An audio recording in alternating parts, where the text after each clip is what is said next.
Tut yarpağının ən az tut meyvəsi qədər səhiyyə sahəsində mühüm faydaları mövcuddur. Tut yarpaqlarını qaynadaraq əldə edilən çay bir çox xəstəliyin müalicəsində istifadə edilir. Tut yarpağının ümumi faydaları isə bunlardır.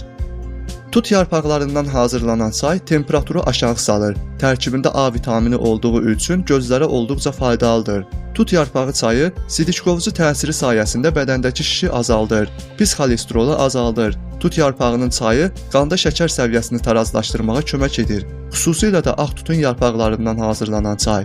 Tut yarpağı ürək xəstəliklərinin yaranmasının qarşısını alır. Boğaz ağrısı və bronxitin müalicəsi üçün səhər və axşam yeməyindən əvvəl ac qarnına tut yarpağı içmək təklif edilir. Tut yarpağı qaraciyər hüceyrələrini təmizlədiyi üçün qaraciyərə də olduqca faydalıdır. Tut yarpağı uzun illərdir ki, eksema xəstəliyinin müalicəsində istifadə olunur və effektli nəticələr əldə edilir. Tut yarpağı bədəndəki sərbəst radikalların inkişafına mane